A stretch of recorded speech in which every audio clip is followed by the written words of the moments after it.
खानायानो गुजोब्बाय माथो आयौ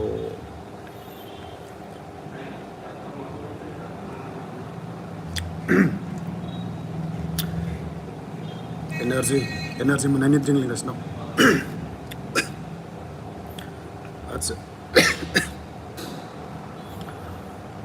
आच्छा सानै फैबाय ना लाइभआव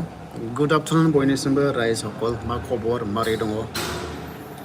दंथ'यो दायो जिमाव दसे लाइभ फैबाय नोंथांमोनजों दसे आं नोंथांमोननोहाय टाउनखौ खोन्थाग्रोनोसै बे जाबाय जोंनि टाउन मेन अदालगुरि टाउन नोंथांमोना नुनो मोनदों नै बै लड्स बैयाव थानो हागोन नोंथांमोना हटेल दङ लड्स दङ रेस्टुरेन्ट दङ बे जाबाय जोंनि मेन टाउन बैथिं हनै पार्टि अफिस दङ ओरैहाय नै बैथिंहाय दङमोन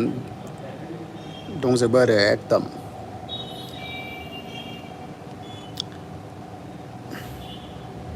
नगेन बर' हेलौ इनिफ्राय JYI केनेजिक ना मा जाखो एकदम टाउना खालि इलेक्सननि बिराद बेस्थ' मानसिफ्रा नै गस्ला दखानफ्रावबो मानसि गैया जेरावबो दखानाव मानसि गैया होनजायो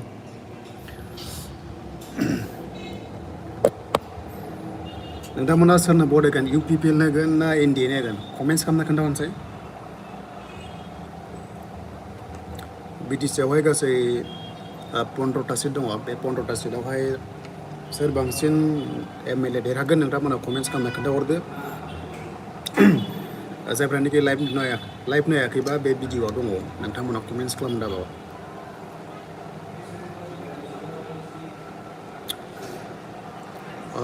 नगेना बुंदों UPP दा जोंनि BTCआव आसाम बिधान सभानि सिटआ 15टा दङ बे 15टानि गेजेराव सोर बांसिन MLA देरहागोन UPPL देरहागोन ना NDA देरहागोन कमेन्ट्स खालामना खोन्थाहरलाय रायजोफोर नायनो नेक्स्टआव समिस्टि वाइसआव LAC वाइसआव सोर केन्डिडेट देरहागोन बेनि सायावबो जोङो जाज खालामगोन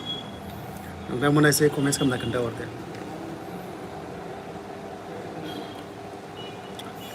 आं दायो एसे नै एनार्जि ड्रिंक लोंगासिनो दङ जिमाव दं नालाय दसे उनावहाय जिम बुनोसै 5टानिफ्राय रावनोबो होआ मानो रावनोबो होआबा भटआ नोंनि गांसेया लस जागोन माथो बिराद लस जागोन गांसे भटआवनो देरहायो मिथिबायना थांनाय पन्चायत इलेक्सनाव अबेबा मोनसे सासे इन्डिपेन्डेन्ट केन्डिडेटआ गांसे भटआवनो देरहादों होमबा नों सोरनोबा बेनो देरहानो हागौ गांसे भटआनो ओरैबायदि बेसेन गोसा ओंखायनो भटखौहाय बेसेन गोसा भटखौहाय मिस इउज खालामनाङा फैसाजों बायजानाङा डेट मिन्स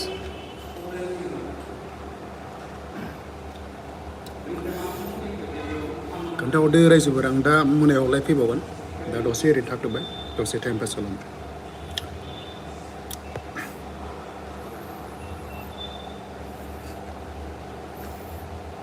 5 मिनिट जानोसै लाइभआ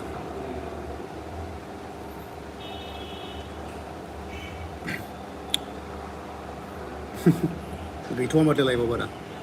अके ठीक আছে नेक्स्टआव रायलायगोन नेक्स्टआव